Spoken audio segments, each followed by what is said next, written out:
오늘 본문에는 두 가지의 주제가 등장을 합니다. 첫째는 가늠하지 말라이고 둘째는 이혼하지 말라입니다. 이 두 가지의 주제는 전부 다 우리 지금 계속해서 살펴보고 있는 것이 서기관과 바리새인의 의보다 더 나은 의가 무엇인가 하는 것을 우리 계속 살펴보고 있고, 서기관과 바리새인보다 나은 의를 설명하기 위해서 예수님께서 지금 인용하고 계시는 주제입니다. 그 첫 번째로 우리 지난주에는 살인하지 말라를 살펴보았고, 이제 오늘은 두 번째 간음하지 말라와 셋째 이혼하지 말라라는 이 주제를 함께 나누려고 합니다. 간음하지 말라. 간음이라고 하는 것은 여러분 잘 아시죠? 결혼한 남편이 아내가 아닌 다른 아내와 성적인 관계를 맺는 것, 혹은 결혼한 아내가 남편이 아닌 다른 남자와 잠자리를 하는 것, 이걸 간음이라고 합니다. 대한민국은 이 간음죄가 예전엔 죄라고 인정을 했는데 2015년에 이 간음이라고 하는 죄를 더 이상 죄라고 성립하지를 않고 이걸 폐지를 시켰죠. 국민의 성적인 결정권, 이 자유를 법이 침해할 수 없다, 이래서 이제 간음죄, 간통죄가 사라졌습니다. 그러나 그럼에도 불구하고 여전히 많은 사람들은 간음을 죄다라고 생각하고 있습니다. 부부 사이의 믿음과 신뢰가 깨지는 게 간음이죠. 유대 사회도 마찬가지입니다. 간음은 죄입니다. 그래서 유대인들은 간음을 하지 않기 위해서 뭘 했냐면 이혼을 했습니다. 내 아내보다 더 매력적이고 더 마음이 맞는 여인을 만났다면 간음을 할 수는 없으니까 지금 내 아내와 이혼을 하는 거죠. 율법의 이혼은 죄가 아닙니다. 오히려 율법에는 우리 오늘 본문 31절에 기록되어 있는 것처럼 누구든지 아내를 버리려거든 이혼 증서를 써주어라, 이게 율법입니다. 이 말을 모세가 했죠. 모세의 율법. 그래서 유대 사회에는 간음이라고 하는 죄가 성립되질 않았습니다. 왜냐하면 간음은 죄인데 간음할 이유가 없는 거죠. 뭐 하면 되니까요? 이혼하면 되니까요. 이혼이 너무나 쉬운 사회가 유대 사회입니다. 오늘 우리 정서에 맞지 않죠. 오늘 뭐 우리 정서에도 요즘은 돌싱이라고 많이 이야기는 하는데 우리 어떤 유교적 사상과는 아주 잘 맞지가 않는 이야기입니다. 그래서 우리 이제 계속 살펴보겠지만 예수님께서 서기관과 바리새인보다 나은 의가 무엇인지를 설명하기 위해서 6가지의 율법을 이야기하는데, 이 6가지의 율법들은 전부 다 유대인이라면 누구나 의식하지 않아도 한평생 자연스럽게 지켜내는 법들입니다. 그 첫째가 살인죄죠. 평생 살아가도 평범한 사람은 살인하려고 하지 않습니다. 둘째가 간음죄. 이스라엘 백성들은 간음죄가 성립될 이유가 없죠. 뭐 하면 되니까요? 이혼하면 되니까요. 셋째가 이혼. 이혼할 때는 뭐를 써줘라? 이혼 증서를 써주어라. 그거 얼마나 쉽나요? 넷째가 맹세하면 지켜라. 맹세는 안 하면 되는 것이고 맹세를 했다면 지키면 되는 겁니다. 다섯 번째가 누군가가 너를 쳤다면 너도 그를 쳐라. 눈은 눈으로 갚고 이는 이로 갚아라. 한 대 맞았으면 한 대 때려라. 상대에게 보복을 해라는 법입니다. 우리의 이 본성과 얼마나 잘 들어맞나요? 그리고 마지막 6번째가 이웃은 사랑하되 원수는 미워해라. 내 이웃은 사랑하지만 내 원수는 미워하는, 우리의 본성과 너무나 잘 맞죠. 그러니 지금 예수님께서 소개하는 이 6가지의 율법들은 유대인들이라면 너무나 쉽게 완벽하게 지켜낼 수 있는 법들입니다. 이 6가지의 율법, 이스라엘 백성들이 애쓰지 않아도 자연스럽게 지켜낼 수 있는 이 법, 그래서 이 6가지의 법으로 나를 평가하면 유대인들은 전부 다 흠이 없고 율법에 의로운 사람이 되어지는 거죠. 나는 살인한 적도 없고 간음한 적도 없고 이혼할 때는 이혼 증서를 잘 써서 주었고. 그런데 이때 예수님의 말씀은 너의 해석이 틀렸다 이겁니다. 너는 살인자고 너는 간음한 자이고 너는 이혼 증서 없이 이혼한 자이다. 유대인들이 해석하는 율법의 해석과 예수님이 해석하는 이 율법의 내용이 완전히 다르는 거죠. 유대인들이 우리는 이 6가지의 율법 앞에선 흠이 없습니다 라고 말할 때 예수님은 그들을 향해 너희는 율법이 뭔지 도무지 모르고 있다 라고 이야기를 하는 겁니다. 그러면 일단 간음과 이혼에 대한 구약의 율법을 먼저 한번 확인해 보도록 하겠습니다. 신명기 22장 22절 말씀을 보시면 이건 간음에 대한 계명입니다.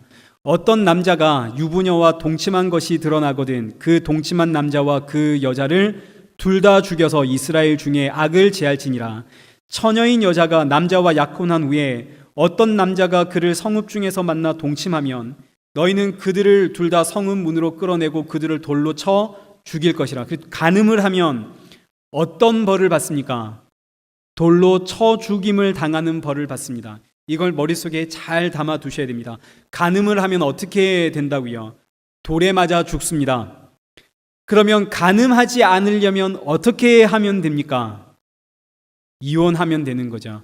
그래서 이혼에 대한 계명이 나옵니다. 신명기 24장 1절 사람이 아내를 맞이하여 데려온 후에 그에게 수치되는 일이 있음을 발견하고 그를 기뻐하지 아니하면 이혼 증서를 써서 그의 손에 주고 그를 자기 집에 내보낼 것이라. 고대 사회로 갈수록 여자의 신분은 낮고 남자의 신분은 높았습니다. 여자는 항상 이혼을 당하는 입장이죠. 근데 이 말씀을 보니까 여자가 이혼 당하는 사유가 뭔가요? 여자에게 뭐를 발견하면, 수치스러운 일을 발견하면 수치스러운 일이 이혼의 사유가 되는 거죠. 문제는 이때 이 수치스러운 일이라는 것이 명확하지가 않습니다. 그래서 유대인들은 이 수치스러운 일을 전적으로 남편의 주관적인 판단에 맡겼습니다. 아내가 잔소리를 하는데 내가 그 잔소리를 들어보니 진짜 수치스럽더라. 그러면 뭐 하면 됩니까? 이혼 증서를 써서 이혼하면 되는 것이고, 어느 날 길을 가는데 이쁜 여자를 보았습니다. 고개를 돌려서 내 아내를 보았더니 덜 이쁜 거죠. 이 여인으로 인해 내가 수치를 당했다. 그러면 이혼 증서를 써서 주면 되었습니다. 유대 사회는 이혼이 너무나 쉬운 사회입니다. 그런데 만약에 이혼 증서를 써주지 않고 이 아내를 쫓아냈다면 그 이유는 딱 한 가지입니다. 이 아내가 간음을 했기 때문에. 그래서 이혼 증서를 받지 못하고 쫓겨난 아내는 반드시 돌에 맞아 죽습니다.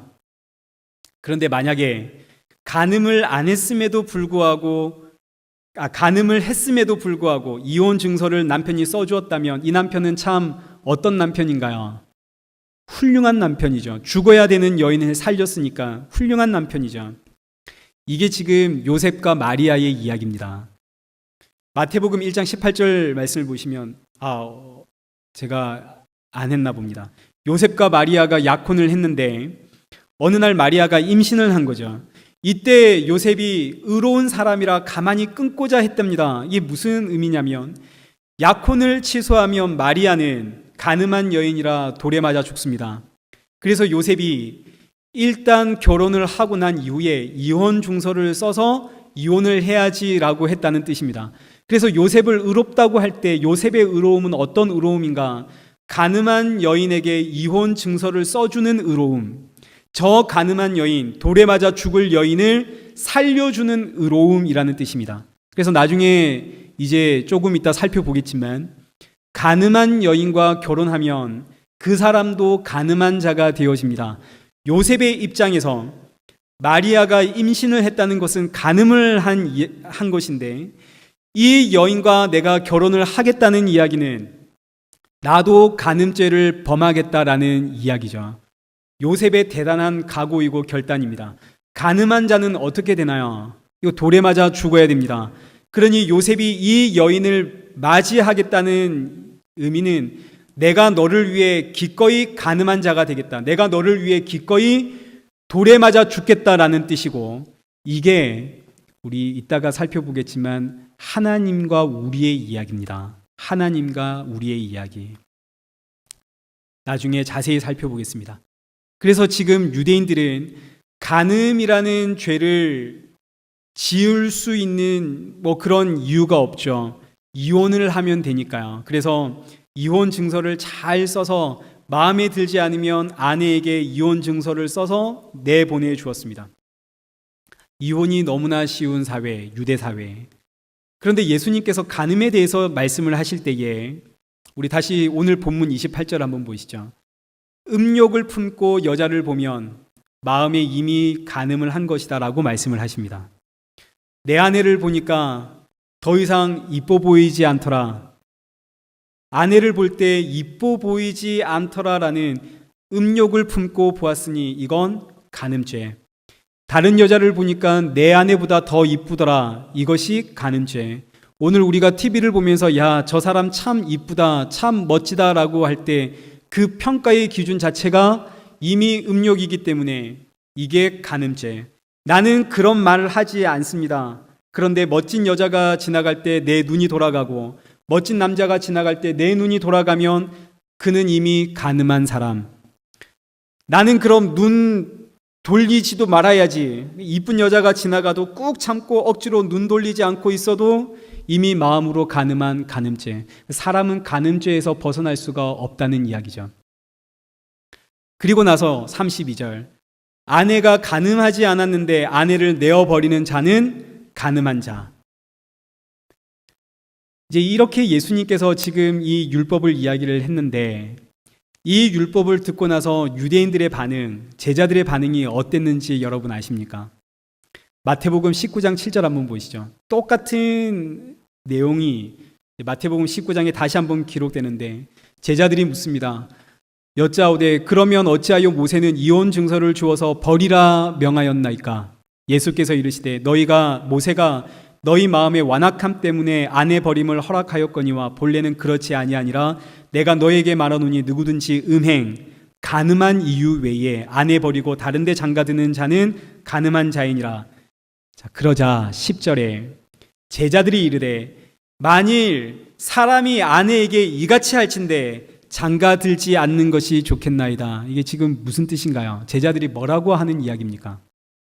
아내와 이혼할 수 없다면 보다 더 매력적인 여자가 있는데도 불구하고 내가 이 아내와 이혼할 수가 없다면 결혼하고 살다가 마음에 안 들면 이혼하고 새 장가도 들고 이래야 되는데 이렇게 살지 못한다면 차라리 한 여자와 평생을 살아야 한다면 차라리 장가 안 가고 그냥 사는 게 훨씬 좋겠습니다. 지금 이러고 있는 거죠. 이게 제자들의 반응이고 이게 예수님의 말씀을 들은 유대인들의 반응입니다. 이 무슨 의미냐면 율법이 뭘 의미하고 있는지를 도무지 이해하지 못하고 있더라 이런 이야기입니다. 율법이 뭔지를 도무지 이해하지를 못하니까 간음하지 말라는 이 계명의 의미가 무엇을 의미하는지를 모르고 이혼하지 말라는 이 계명의 참 의미가 무슨 의미인지 도무지 모르니까 그래 간음해선 안 되지 우리 이혼하면 되잖아 그런데 이혼하면 그게 간음죄라고? 그럼 차라리 혼자 살래 이러고 있더라는 거죠. 그런데 지금 이렇게 무슨 말인지 이해하지를 못하는 이런 유대인들의 말씀 이야기 해석처럼 이 내용을 그대로 오늘 우리가 가지고 와서 오늘날 교회에서 여러분 부부 사이에 간음하지 마세요. 여러분 부부 사이에 이혼하면 안 됩니다. 그런데 부부 중에 어느 한쪽이 간음을 했다면 이혼해도 됩니다. 그러나 하나님의 사랑으로 용서만 할 수 있다면 용서하며 사세요. 이렇게 해석하고 있다면 이게 지금 제자들하고 똑같은 이야기입니다.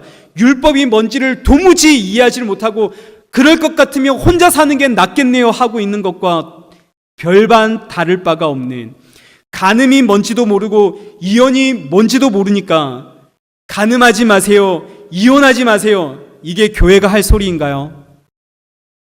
이건 부부 상담 교실, 부부 전문가 이런 사람들 찾아가서 그런 이야기 들으시면 됩니다. 교회는 간음하지 마세요. 이혼하지 마세요. 윤리 도덕을 가리키는 곳이 아닙니다. 예수님 전하는 곳이 교회입니다. 율법이 뭘 이야기하고 있나요? 서기관과 바리새인보다 더 나은 의란 무엇입니까? 예수 그리스도 아닙니까? 로마서 3장 19절 율법이 말하는 바는 율법 아래에 있는 자들에게 말하는 것이니 이는 모든 입을 막고 온 세상으로 하나님의 심판 아래에 있게 하려 하심이라. 우리 지난주에 살펴보았죠. 율법의 첫 번째 기능이 뭔가요? 모든 사람의 입을 틀어막는 것, 이것이 율법이 하는 첫 번째 기능입니다. 간음하지 마라, 저 간음 안 했어요 라고 나오는 자의 그 입을 틀어막는 것이 율법입니다. 왜요? 율법을 알면 자기 죄를 알게 되거든요. 아, 제가 간음한 자이군요. 근데 간음하지 말라고 했더니 입을 열어 나 간음 안 했습니다, 우리 간음하지 말자, 나 이혼 안 했어요, 우리 이혼하지 말자, 이러고 나오는 것은 전부 다 율법이 뭔지를 도무지 모르고 있다는 뜻입니다. 율법을 알면 율법이 우리의 입을 틀어막습니다. 살인하지 마라, 저는 살인자입니다. 간음하지 말라, 저는 간음한 자입니다. 그래서 나에게 율법 외에 하나님이 주시는 이 한 의가 있어야만 살 수 있습니다. 이게 율법의 두 번째 기능이죠. 죄를 깨닫게 함으로써 이 죄의 문제를 해결해 주실 하나님의 그 의, 그 구원자, 그 메시아, 그를 사모하며 기다리게 하는 것이 율법의 기능입니다. 그래서 이 죄의 문제를 해결해 주실 구원자 메시아가 이 땅에 오셔서 십자가의 죽으심으로 율법을 완성하시고 그 완성하신 율법을 자기 백성 안에 넣어주시면, 오늘 저와 여러분 안에 넣어주시면 이것이 믿음으로 의롭다 함을 받는 서기관과 바리새인보다 더 나은 의가 되는 것이죠. 그러니 율법이 말하는 바, 예수님이 알려주시는 간음과 이혼, 이 참 의미를 우리는 이해를 해야 됩니다. 이 말씀은 단순히 사람과 사람 사이의 관계에서 일어나는 간음, 사람과 사람 사이에서 일어나는 이혼을 의미하는 게 아닙니다. 먼저 간음에 대해서 생각해 보죠. 우리 다시 본문 28절. 나는 너희에게 말하노니 음욕을 품고 여자를 보는 자마다 이미 간음하였느니라. 여자를 볼 때마다 음욕을 품으면 이 여자 참 이쁘네 하고 내 마음을 빼앗기면 그는 이미 간음한 사람입니다. 간음하지 말라는 이 율법을 유대인과 서기관들은 사람과 사람 사이의 관계로 해석을 했습니다. 그러니까 유대인들은 우리는 간음 안 했어요 라고 나오는 것이고, 예수님은 너희의 해석이 틀렸다라고 이야기하는 거죠. 성경은, 율법은 사람과 사람 사이의 관계에 대한 이야기가 아니라 예수님에 대한 이야기고, 참 하나님이요 참 사람으로 이 땅에 오신 예수 그리스도와 죄인이라고 하는 우리에 대한 그 관계에 대한 이야기입니다. 그러니 예수님께서 간음과 이혼을 말씀하실 때는 구약으로 표현하면 하나님과 이스라엘 백성들의 그 관계에서의 간음과 이혼을 이야기하는 것이고, 신약으로 표현하면 예수 그리스도와 성도들 사이의 간음과 이혼을 이야기하는 겁니다. 사람과 사람 사이의 간음이 아니라 하나님과 나 사이의 간음, 신랑이신 하나님과 신부이신 나 사이의 간음, 나 사이의 이혼. 그렇게 봐야 오늘 본문의 말씀을 이해할 수가 있는 거죠. 우리가 이렇게 이해할 때 이 말씀의 내용이 완전히 달라집니다. 더 이상 윤리 도덕적으로 간음하지 마세요, 이혼하지 마세요, 이런 이야기가 아닌 거죠. 원래 하나님께서 사람을 창조하셨을 때에 원래 사람의 마음은 누구를 향해야 합니까? 사람의 마음은 원래 하나님을 향해야죠. 사람의 마음은 하나님을 향해야 하는데, 그런데 사람의 마음이 어디에 그 중심을 빼앗겨 버렸습니까? 선악과의 그 마음을 빼앗겨 버렸죠.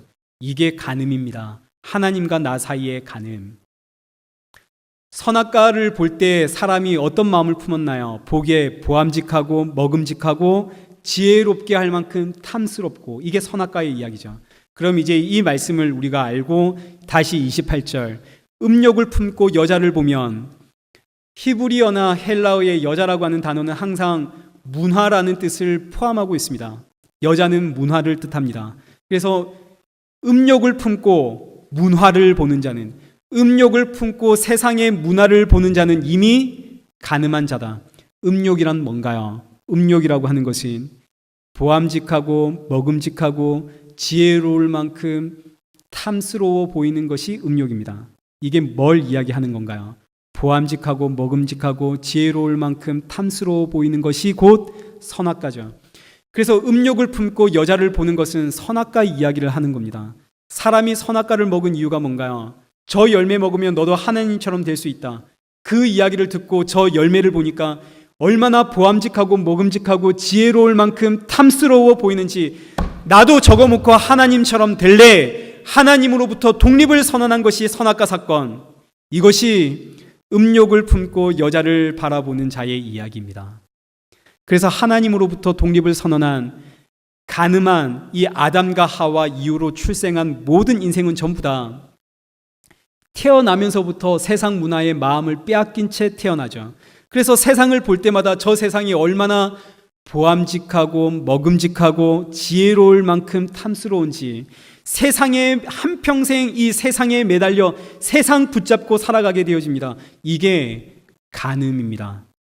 내가 오늘 육체적으로 간음을 했냐 안 했냐의 이야기가 아니라 하나님이 아닌 이 세상의 마음을 빼앗겨버린 것이 간음.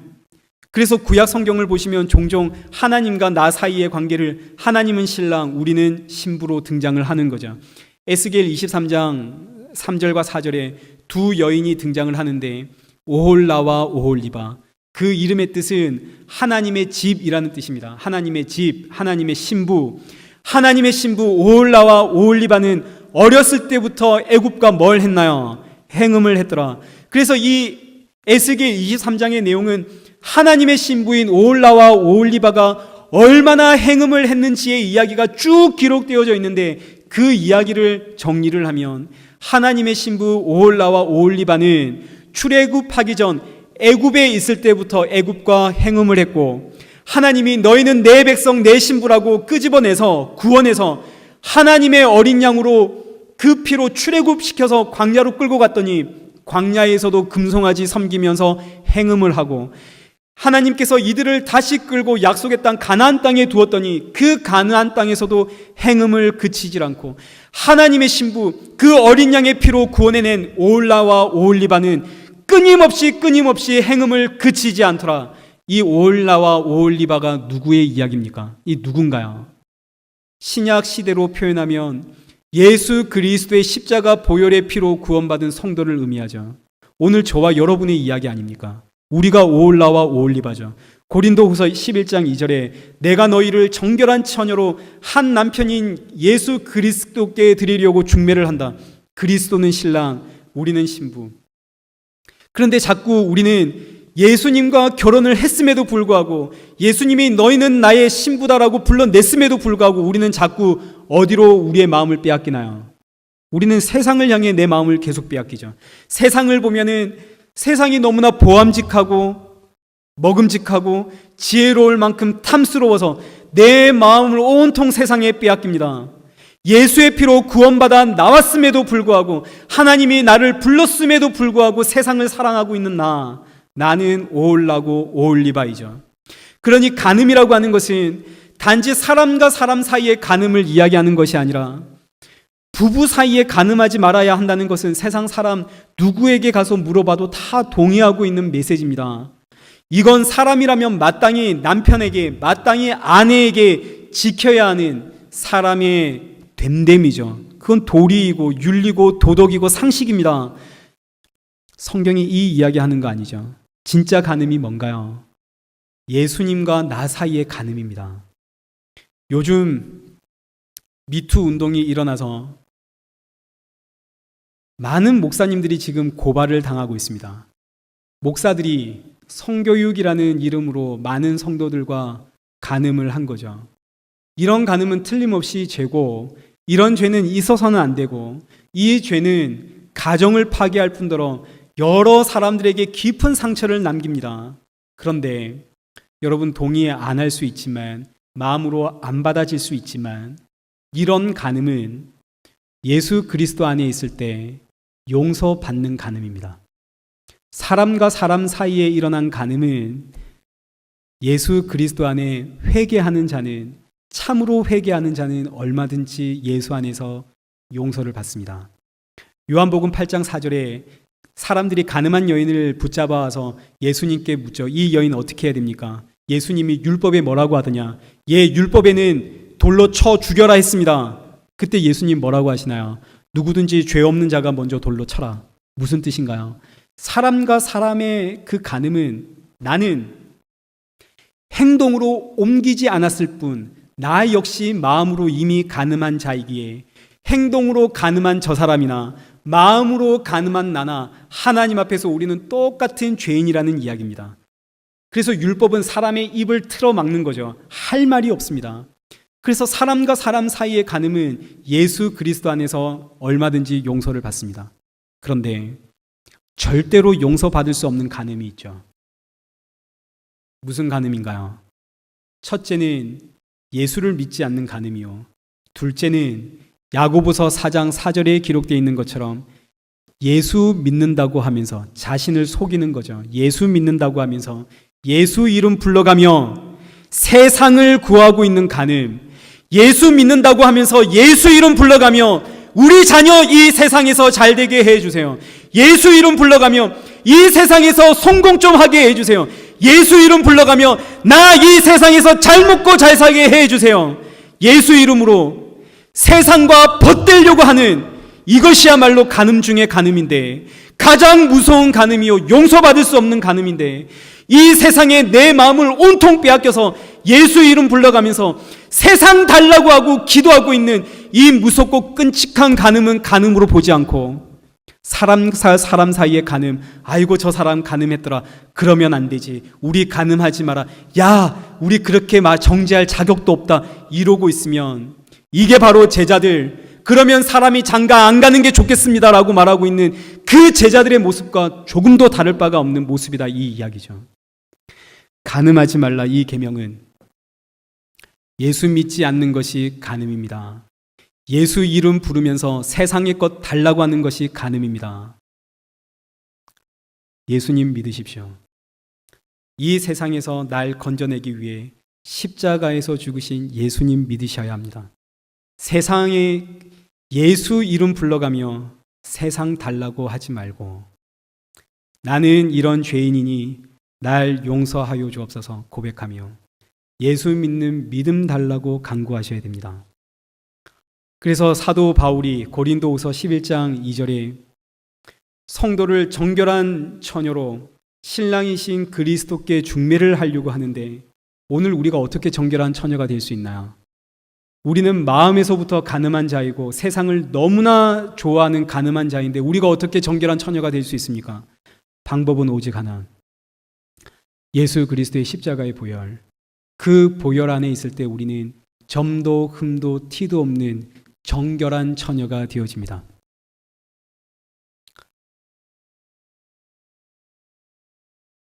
그럼 이제 이혼에 대해서 한번 생각해 보자. 간음이 사람과 사람 사이의 간음을 이야기하는 것이 아니라 예수님과 사람 사이의 간음을 이야기한다면 이혼 역시 예수님과 사람 사이의 이혼을 뜻합니다. 사람과 사람 사이의 이혼은 윤리와 도덕의 문제입니다. 사람과 사람은 얼마든지 이혼할 수 있습니다. 물론 이혼하면 안 되죠. 그러나 율법에서는 이혼은 이혼 증서를 써주면 된다 이야기합니다. 율법에서 이혼은 죄가 아닙니다. 유대인들에게 이혼은 자연스러운 삶이었지 죄가 아니었습니다. 그런데 예수님께서 본문 32절에 뭐라고 이야기하시냐면 누구든지 음행한 이유 없이 아내를 버리면 그는 간음한 자다라고 이야기를 하십니다.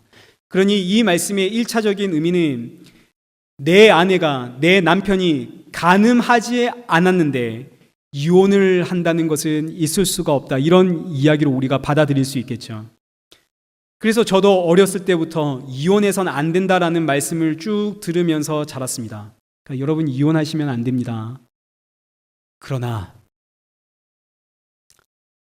이혼하면 안 될 수도 있고, 이혼해도 됩니다. 저는 사실 이혼할 수 있다 봅니다. 성경에 그거 죄로 정죄하지 않습니다. 근데 우리가 자라나는 청년들한테 이혼할 수 있습니다 이러면 무슨 생각하고 자라겠습니까? 그러니 이 청년들을 위해서 이혼해서는 안 됩니다, 이렇게 이야기를 하는 거죠. 개인적으로 저에게 찾아오시면 제가 또 이 이야기를 해드립니다. 그러나 보시죠. 예수님의 말씀은 사람과 사람 사이의 관계에서 너희들 이혼하지 마라 이런 이야기 하는 거 아닙니다. 하나님의 말씀은, 예수님의 말씀은 하나님과 나와의 관계. 그래서 예수님께서 음행한 이유 없이 아내를 버리는 자는 간음한 자다라고 하실 때에 우리 그동안 쭉 살펴본 내용은 우리 마음에 사람을 볼 때 저 사람 이쁘다, 저 사람 멋지다라고 음욕을 품을 때마다 그는 가늠한 자. 그래서 우리는 전부 다 가늠한 사람이죠. 우리는 다 가늠한 사람이니까, 가늠했으니까 우리는 뭐 할 수 있나요? 이혼할 수 있죠. 이혼하는 게 마땅합니다. 그런데 예수님은 뭐라고 하냐면, 가늠하지 않았는데 이혼하면 그게 가늠합니다. 그러니 가늠하지 않았는데 이혼을 해서는 안 된다, 이렇게 이야기를 하시니까 예수님의 말씀은 문맥이 앞뒤가 하나도 맞지 않습니다. 우리는 가늠한 자인데 예수님이 가늠하지 않았으면 이혼할 수 없다. 무슨 이야기인가요? 사람과 사람 사이의 관계로 보면 이 말씀이 앞뒤가 하나도 해석이 안 됩니다. 그래서 우리는 해석이 안 되니까 쉽게 생각하고 넘어가 버리는 거죠. 아, 이혼하지 말라는 이야기구나. 근데 여러분, 이 이야기가 아니죠. 하나님과 사람, 예수님과 우리의 관계입니다. 그래서 지금 예수님께서 누구든지 음행한 이유 없이 아내를 버리면 그는 가늠한 사람이다. 이 말씀은 하나님은 신랑, 우리는 신부라는 이야기입니다. 신랑이신 하나님이 신부인 우리에게 너가 음행하지도 않았는데 내가 너를 버렸다면 내가 가늠한 자이다 라고 말씀하시는 내용입니다. 우리가 가늠하지 않은 이상 하나님은, 예수님은 우리를 절대로 버리지 않는다는 이야기죠. 반대로 하나님이 우리를 버렸다면, 하나님이 이 세상을 버렸다면 그 이유는 우리가 뭘 했기 때문인가요? 간음을 했기 때문이라는 뜻입니다. 뭐가 간음인가요? 우리 앞서 살펴보았듯이 예수 안 믿는 것이 간음입니다. 예수 안 믿고 세상 사랑하는 것이 간음입니다. 그럼 간음을 안 하는 것은 뭔가요? 예수님 믿는 것이 간음을 안 하는 것이죠. 예수 믿고 사는 것. 예수 믿고 살면 예수님과 세상 두 주인을 겸해서 섬길 수가 없습니다. 그래서 이 말씀은 너희가 예수의 보혈 안에 있을 때 나는 너희를 버리지 않는다, 이런 뜻입니다. 그러니 예수를 믿는 것이 율법의 완성이요 서기관과 바리새인보다 더 나은 의입니다. 근데 여러분, 이 말씀은 이렇게 끝나는 이야기가 아니죠. 이 말씀은 하나님이 저와 여러분을 위해서 간음을 했다는 이야기입니다. 그래서 32절 하반절 말씀을 보시면 누구든지 버림받은 여자에게 장가드는 자도 간음함이니라. 버림받은 여자에게 장가를 들면 간음한 사람입니다. 버림받은 여자란 문맥을 보시면 음행한 이유 없이 이혼할 수 없기 때문에, 버림을 받았다는 말은 이 여자가 뭐 했다는 이야기인가요? 음행을 했다는 이야기죠. 음행을 했기 때문에 이 여자가 버림을 받은 겁니다. 그런데 이 버림받은 이 여자에게 다시 내가 데리고 와서 이 여자와 다시 살면 그 사람은 간음한 사람. 이 버린 여자와 누구든지 결혼을 하게 되어지면 그 사람은 간음한 사람. 이 이야기가 우리 신명기 24장 1절부터 4절까지 우리 한번 보시죠. 이 말씀을 잘 보면서 따라오셔야 됩니다. 사람이 아내를 맞이하여 데려온 후에 그에게 수치되는 일이 있음을 발견하고 그를 기뻐하지 아니하면 이혼 증서를 써서 그의 손에 주고 그를 자기 집에서 내보낼 것이요 이 여자는 그의 집에 나가서 다른 사람의 아내가 되려니와. 3절 그의 둘째 남편도 그를 미워하여 이혼 증서를 써서 그의 손에 주고 그를 자기 집에서 내보냈거나 또는 그를 아내로 맞이한 둘째 남편이 죽었다 하자 그 여자는 이미 몸을 더럽혔은즉 그를 내보낸 전 남편이 그를 다시 아내로 맞이하지 말지니 이 일은 여호와 앞에서 가증한 것이라. 무슨 이야기냐면 남편과 살다가 이혼을 당했습니다. 이혼을 당한 이유는 간음을 했기 때문이죠. 그래서 간음한 남자와 살다가 그 남자가 죽었든지 혹은 그 남자로부터 버림을 받았을 때에 원래 남편이 이 여인이 불쌍하다고 다시 데려와서 결혼해 살면 안 된다는 이야기입니다.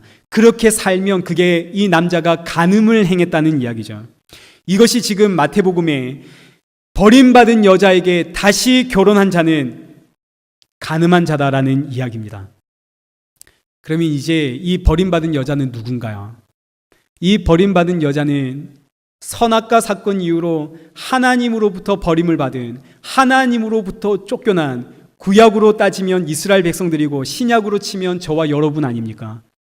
우리가 하나님으로부터 버림을 받은 자 아닙니까? 우리가 하나님으로부터 쫓겨남을 당한 자 아닙니까? 뭐 때문에? 간음을 했기 때문에, 세상과 결혼을 했기 때문에 이런 우리가 하나님과 다시 맺어지면 하나님이 우리를 불쌍히 여겨 우리를 신부로 다시 맞이하면 하나님이 뭐 하신 건가요?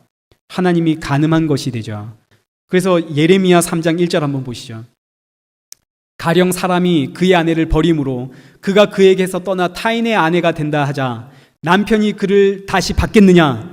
그리하면 그 땅이 크게 더러워지지 않겠느냐? 이게 방금 살펴본 신명기 24장의 내용이죠.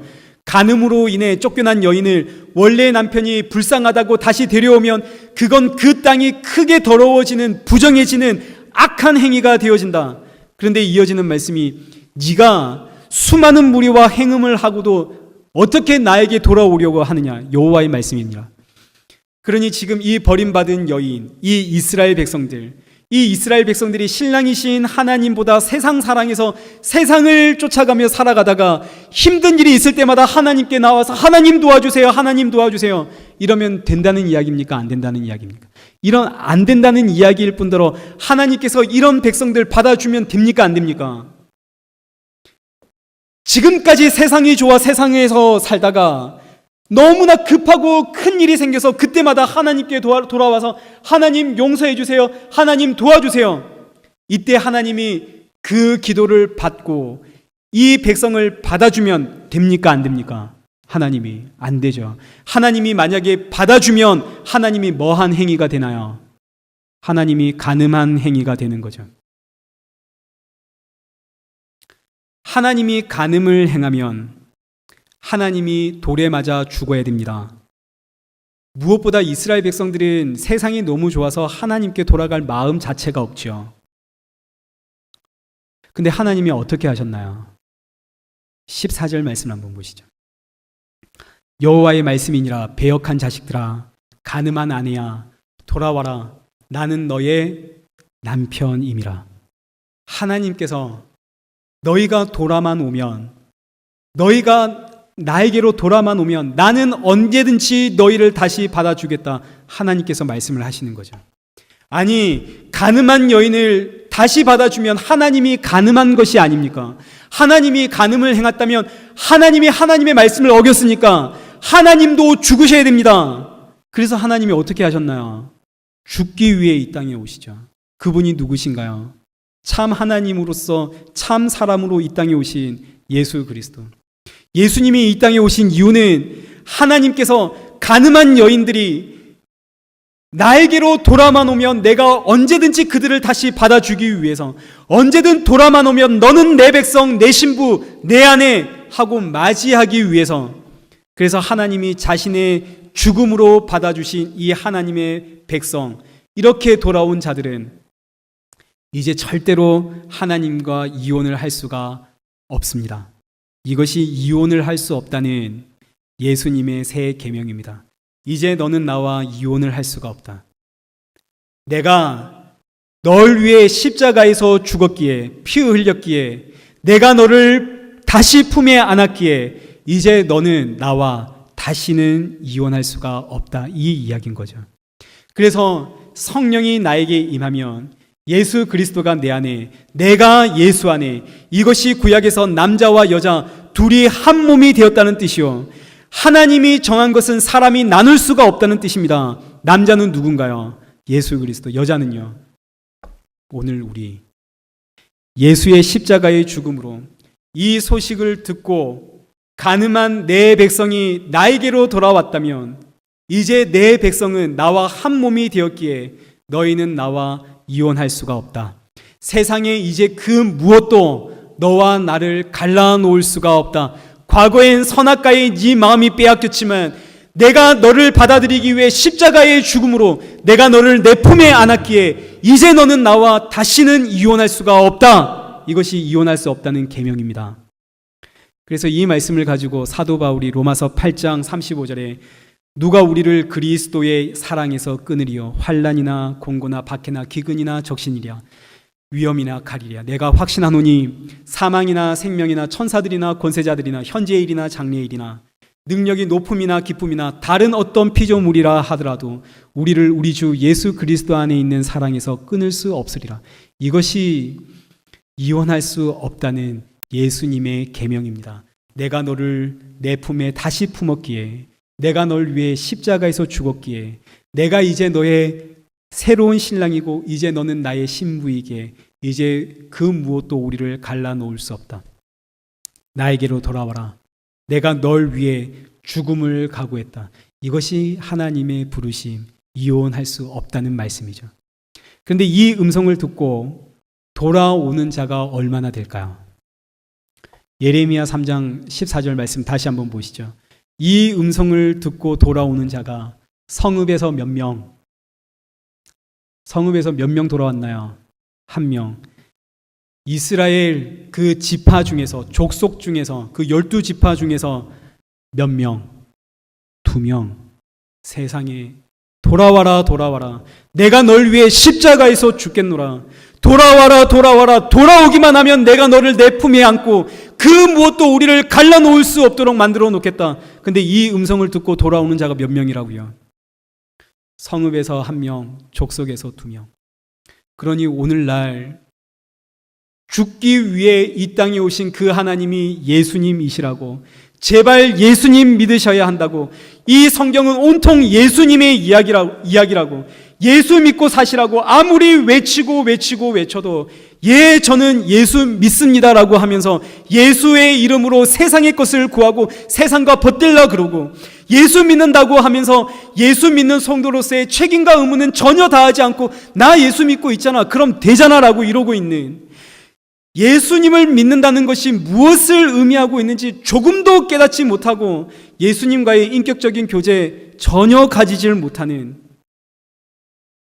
그래서 예수님의 외침에 참으로 예수님 믿는, 예수님께로 돌아오는 자는 수백 명 중에 한 명이 될까요? 수천 명 중에 한 명? 수만 명 중에 2명? 그럼 그 안에 오늘 저와 여러분 들어가 있겠습니까? 여러분 예수님 믿으십니까? 예수님 믿고 산다는 게 뭘 의미하는지 아십니까? 근데 성경이 이러고 끝이 나면 우리는 엄청 불안하죠. 왜냐하면 나는 분명 예수 믿고 있는 것 같거든요. 난 예수님 믿고 있는데 근데 세상도 너무나 사랑하고 있거든요. 그럼 나는 이제 어떻게 하면 좋습니까? 그래서 호세아서가 쓰이는 거죠. 호세아서의 말씀을 이해하게 되어지면 참 감사합니다. 호세아서 1장 2절 한번 보시죠. 하나님께서 호세아에게 가서, 선지자 호세아에게 너 가서 음란한 여자랑 결혼을 해라. 이 음란한 여자는 이스라엘 백성을 상징을 하는 거죠. 이스라엘 백성들이 너무나 음란을 해서 너 가서 음란한 여자와 결혼을 해라. 그래서 이 선지자가 음란한 여자와 결혼을 했습니다.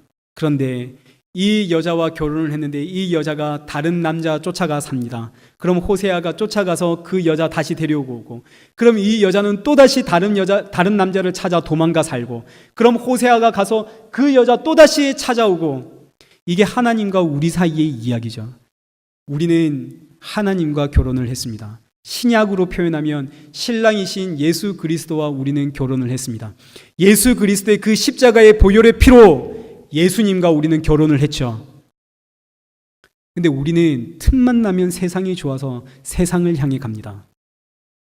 틈만 나면 끊임없이 세상이 너무나 보암직하고 먹음직하기에, 세상을 보면 너무나 지혜로울 만큼 탐스럽기에 세상을 향해 가는 나는 예수님 믿는다는 것이 뭔지도 모르고, 나는 예수님과 결혼했다는 것이 뭔지도 모르는, 조금도 알지 못하는, 그래서 누가 말만 하면 나 예수 믿거든 이러고 있는, 그런데 이런 날 향한 하나님의 각오, 하나님의 결단, 하나님의 외침, 하나님의 사랑이 호세아 2장 19절에 이렇게 기록이 되는 거죠.